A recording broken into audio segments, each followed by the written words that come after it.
911, what's the location of the emergency? My daughter is missing. What's your address, ma'am? She's gone. We can't find her anywhere. I've called all her friends. How old is she? 11. Okay, what's her name, ma'am? Carlie, Carlie. And last name? Brucia, Brucia. The footage you just watched shows the last known moments of 11-year-old Carlie Brucia as she was abducted in broad daylight by a violent predator. Despite being reported missing by her parents within half an hour of her disappearance, Carlie's case would ultimately go down in history as one of the most depraved crimes against a young girl. It all started on January 31st, 2004. Carlie had spent the night at a friend's house, but the following day was Super Bowl Sunday, so she wanted to get back home in time to watch the game. She told her friend's mother that she was allowed to make the walk back home on her own and departed around 6 p.m. However, after she left, the concerned parent reached out to Carlie's mother, Susan, and informed her that Carlie was walking the mile back home alone. Susan said she didn't feel comfortable with her daughter walking even just a few blocks alone, so she sent her husband and Carlie's stepfather, Steve Kanzler, to find Carlie and drive her the rest of the way home. However, as Steve went up and down the route Carlie would have walked, he couldn't find her anywhere, and that's when the nightmare really began. Steve continued to drive around for over an hour, praying that he had somehow simply missed Carlie, but when he returned home and she still wasn't there, it became clear that something was seriously wrong. Susan later said of this moment that she instantly felt something terrible had happened to Carlie, saying, "In my heart, in my mind, I knew." Susan and Steve left the house together to search again, shouting Carlie's name out the car window as they drove down the road. They stopped briefly to investigate a wooded area and noticed a red tow truck drive slowly by them. Then they continued retracing Carlie's steps and went to her friend's house to check there. And much to their surprise, they saw the same red truck parked out front. It struck them both as very odd, and upon realizing that Carlie wasn't there either, Susan decided it was time to call for help. The frantic mother dialed 911 around 7:30 that evening. She couldn't hide the absolute terror in her voice. 911, what's the location of the emergency? My daughter is missing. What's your address, ma'am? And your phone number? Okay. Has she been missing before? No, she had a fight with her girlfriend and she decided to walk home. And we've been driving around for about an hour and a half. And it's now an hour and a half walk. She's gone. We can't find her anywhere. I've called all her friends. How old is she? 11. And when was the last time that she was seen? It was at 6 o'clock, Steve. Around 6 o'clock. And she was at a friend's house? Yeah. Okay, what's her name, ma'am? Carlie, Carlie. And last name? Brucia, Brucia. She's just shy of 5 feet. Okay. Do you know how much she weighs? She's around 120 pounds. Okay, what color hair does she have? Dirty blonde. And what color eyes? Blue. Following the heartbreaking call, police immediately issued a BOLO, or Be on the Lookout alert for Carlie, and searched the surrounding area for 4.5 hours, but found nothing. Meanwhile, Carlie's family and friends got to work creating missing persons flyers with her face on them, and they began handing them out the next morning. But something happened during this time that struck a few people as suspicious. Carlie's stepfather, Steve, allegedly visited a local equipment rental business to hand out flyers and asked one of the employees if he could purchase drugs in a couple of days after this whole thing blew over. The employee thought it was a very odd thing to say when his stepdaughter was missing, so he contacted the authorities. Detectives also felt that something was off with Steve, so they brought him in for questioning. He stated that he'd been at home the entire time with Susan, which she was able to corroborate. After fully verifying his alibi, he was cleared as a suspect, but Steve did offer them another name, Ron Choquette. Ron was the owner of the red tow truck, and he'd apparently been dating the mother of Carlie's friend for 2 months. He was home the night Carlie slept over, and at one point, he was the only adult present. So naturally, Steve informed police about how he'd noticed Ron's red truck driving suspiciously around the area they were searching. Investigators followed up with the lead and spoke with Ron, but he told them he'd left for work before Carlie left the residence and that he didn't see anything out of the ordinary. Moreover, his co-workers verified his whereabouts, leading police to rule him out as a suspect in Carlie's disappearance. Officers returned to Carlie's home the day after her disappearance and spoke with Susan again. She insisted that her daughter had never run away before and that this behavior was completely out of character. However, statements made by Carlie's friend suggested otherwise. She said Carlie had been upset the night before and expressed negative feelings about her family several times. Carlie also allegedly said to her friend at least once that she didn't want to go home because she had too many responsibilities. This revelation made officers second guess whether or not Carlie might have just run away from her friend's house on her own free will. Still, investigators couldn't rule out the possibility that she had met with foul play. So before leaving the residence, they gave Carlie's mother some very horrifying instructions. They asked her to contact her daughter's dentist to obtain her dental records, just in case they would be needed to make an identification. The next morning, Carlie's classmates arrived at school to find her seat empty, and around the same time, authorities brought in tracking dogs to aid in their search. The dogs followed Carlie's scent to the parking lot of Evie's car wash, which wasn't part of her expected route home, but was a known shortcut. While the dogs ultimately lost her scent near the back of the building, the company had several surveillance cameras, and what they captured sent a wave of fear through the entire community. The manager of the car wash reviewed the tapes and told police he saw what appeared to be the abduction of a young girl, recorded at around 6:30 p.m. The unknown man walked casually at first, as if he was going to pass by, but at the last moment he took a large step toward her and grabbed her arm. He likely appeared quite threatening, as he was standing directly in front of her and was blocking her escape. She likely felt terrified and panicked, and it's possible that he told her that everything would be okay if she did everything that he said. As a general rule for abduction situations, it's safer to put up a big fight early on. The abductor is likely looking for an easy target. If someone is fighting against them and screaming, the abductor may be afraid of attracting too much attention, so they retreat. You can teach your children that if they're alone and approached by a stranger who's trying to get them to go somewhere, they need to be as loud as they can and try to get away before they get into a vehicle with that person. Once they're alone in a car with someone, that person has complete power and will likely take the child to a secluded location where they are familiar with the surroundings, so it will be much more difficult to escape. An abductor may try to persuade a child to come willingly by claiming that as long as they do what they're told, they won't be harmed. Or they may tell the child that they will take them to their parent, or that their mom asked them to pick the child up. It may be a good idea to come up with a safe word for you and your child. Teach them that unless a stranger uses that safe word, they should not get into a car with that person, no matter what the stranger may say to try to convince them. You'll need to practice this safe word frequently with your child so they don't forget it. To their horror, Carlie's parents quickly confirmed that the girl on the tape was their daughter, but no one recognized the strange man who approached her and forcibly led her out of frame. However, the footage clearly showed that he was a white male of average height with dark hair and tattoos on his forearms. He was also apparently wearing a jumpsuit with a name tag, but the video wasn't clear enough to read the name. In the footage, it seemed evident that Carlie didn't recognize the man as he moved into her path and said something before grabbing her by the arm. Within hours, the startling footage was being played constantly on local news stations, and while hundreds of tips flooded in, most proved to be dead ends. Investigators began to fear the worst as more time passed, but later that day, they finally got the lead they'd been waiting for. Several people called in saying they firmly believed the man in the footage to be 37-year-old Joseph Smith, an auto mechanic with a lengthy criminal history dating back to 1993. In fact, he was out on parole for a drug bust at the time of Carlie's disappearance. While most of his run-ins with the law were for drug offenses, at least 2 crimes on his record involved violence against women, including kidnapping, aggravated battery, and false imprisonment. One of Joseph's co-workers was among the tipsters, and 2 days after Carlie vanished, he stated to police that the man in the footage strongly resembled him based on his mannerisms and clothing. Moreover, another employee claimed that he seemed nervous and appeared to be under the influence of narcotics at work the day after Carlie went missing.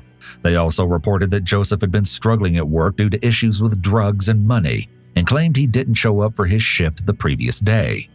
At this point, authorities decided to review the security footage from the car wash again, hoping to potentially connect Joseph to one of the vehicles captured on the tapes. They gathered from his co-workers that he drove a brown Lincoln Town car, but they said it had recently been out of commission due to transmission issues. Regardless, the only vehicle that stood out was a pale yellow Buick station wagon that pulled in approximately 3 minutes before Carlie's abduction. The car appeared to drive by before briefly entering the car wash parking lot. The abductor may have seen Carlie walking as he drove by, so he turned into the parking lot and decided to take her.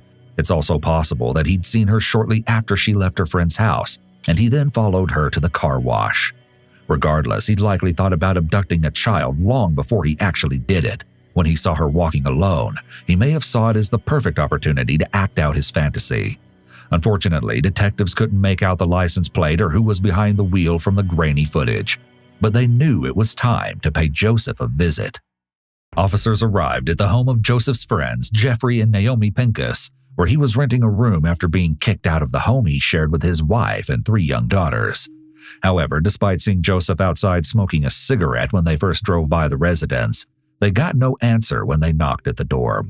Authorities spoke with the neighbors, who claimed they'd recently seen Joseph talking with a woman outside, who they believed to be his sister. They also expressed confidence that Joseph was still inside the residence and hadn't left.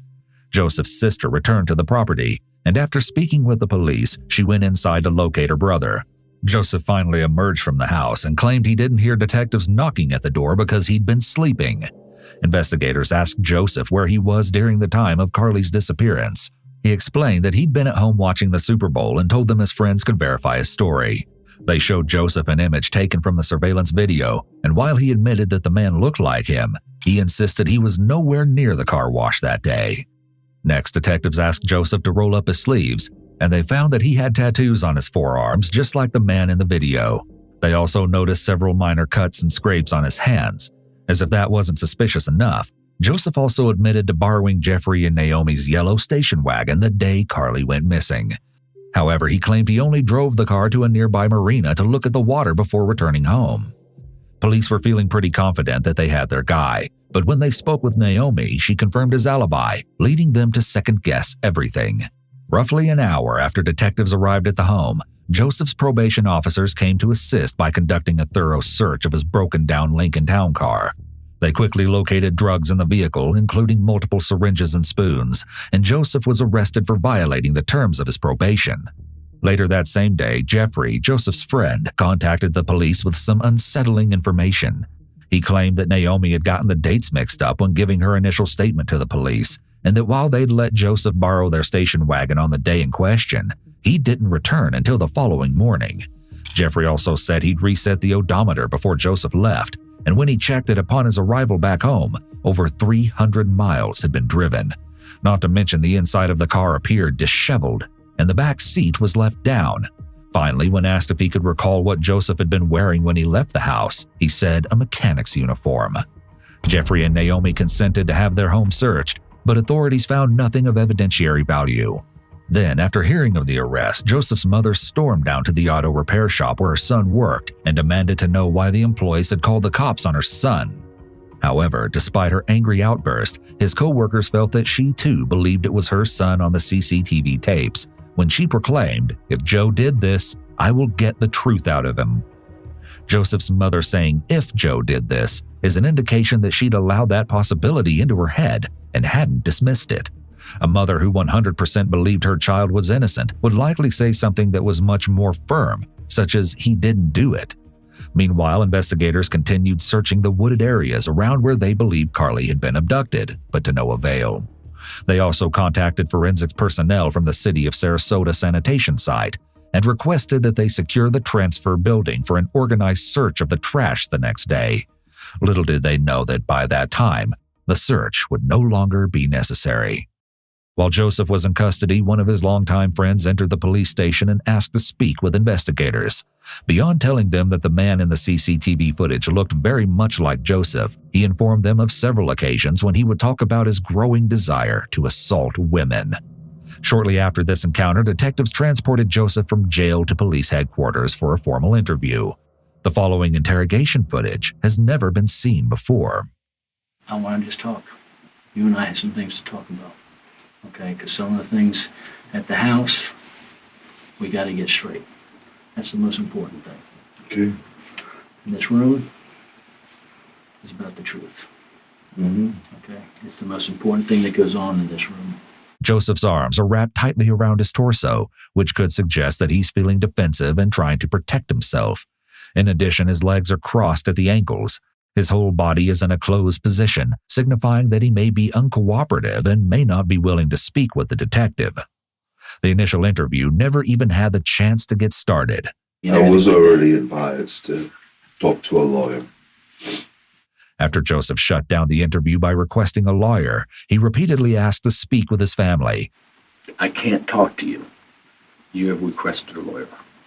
What about my family? Why can't I call them? I want to talk to my parents or my brother. But the detective ultimately convinced him to meet with an attorney from the public defender's office. Can I contact the public defender's office for you? And they can bring a lawyer down here. But Joseph did have one last request. Hey, Did you say something? do you think that I could smoke or not? Joseph may be so focused on himself and his wants that he thinks he'll be allowed a cigarette break, despite the fact that police are busy trying to locate a missing child. But it is a federal building. It's against the law for you to smoke in here. I mean, like outside or something. Not right now. When the detective says no, Joseph nods his head and smirks, seemingly unconcerned about the seriousness of the investigation. If Joseph had been cooperative and willing to talk, the detective might have been more lenient about the no-smoking rule. However, the detective has no incentive to make Joseph feel more comfortable, and he has no reason to reward him because he's given them nothing. So the request was denied. Then, Joseph attempted to plead with the detective again. Can I call my mom? Not right now. So what? What's you got covered? Yeah, we're working on it right now. I need to talk to my family, see what's going on. It's understandable that Joseph wanted to talk to his family, as he likely wanted to get their advice on what he should do, or so he could explain to them what happened. Joseph was eventually transported back to jail, where he finally got to call his brother John, and what he said to him confirmed everyone's worst fears. On February 5th, 5 days after Carlie disappeared, John contacted authorities and asked them to meet at his residence. When officers arrived, he told them he knew where to find Carlie's body and directed them to a wooded area behind a church, just a few miles from her home. According to John, his brother had confessed to abducting and brutally assaulting the young girl, but claimed not to remember much of the incident due to drug use. Joseph may be trying to set up a defense for diminished capacity by alleging he doesn't recall what occurred and was high on drugs. The specific facts of the case will show whether this is a viable defense or not. While John was in the presence of investigators, Joseph repeatedly called him, and he became visibly upset by the things his brother was saying. At one point, John exclaimed into the phone, "Did you just choke her too hard?" To which Joseph allegedly replied, yes. Then he asked if he had tied her up, and Joseph answered that the body was not bound, but he admitted to violently assaulting her and leaving his DNA behind. Joseph's mother arrived at John's house and stated that Joseph had also contacted her earlier that day from jail and confessed to murdering Carlie. Police then rushed to the church and they quickly discovered Carlie's body partially hidden in a wooded area. Investigators speculated that she'd been dragged to that location based on the presence of abrasions on her right side. An autopsy later listed her cause of death as ligature strangulation and noted that she had also been brutally assaulted. In addition, linear marks on both of her wrists indicated that she had been bound at some point. Forensic testing revealed traces of Joseph's DNA and hair fibers on Carlie's body and clothing, and he was subsequently charged with her murder. Adding to the case against him, a search of the yellow station wagon revealed 2 hairs consistent with Carlie's, as well as several fibers matching the shirt she was last seen wearing. Investigators theorized that after borrowing his friend's car, Joseph had taken a combination of drugs, and that's when he noticed Carlie walking alone. It was just a chance encounter that caused him to kidnap, assault, and murder the innocent 11-year-old. Meanwhile, the community was outraged that Joseph had been able to walk free in the first place after having been convicted 13 times in the last 10 years of various crimes. Furthermore, around a month before Carlie's abduction, a Florida judge had been requested by local authorities to issue a warrant for his arrest based on probation violations. Yet, The judge never did because allegedly the police hadn't completed the necessary paperwork. On October 24, 2005, Joseph Smith was found guilty of first-degree murder, as well as separate charges of battery on a child under 12 and kidnapping. He was sentenced to death by lethal injection for Carlie's murder and life without parole for the other crimes. However, on July 18, 2017, a judge vacated Joseph's death sentence based on a new bill that required a unanimous vote by the jury. The jurors in his original trial had voted 10-2 in favor of the death penalty. Joseph ultimately died in prison while awaiting a new sentencing hearing in 2021.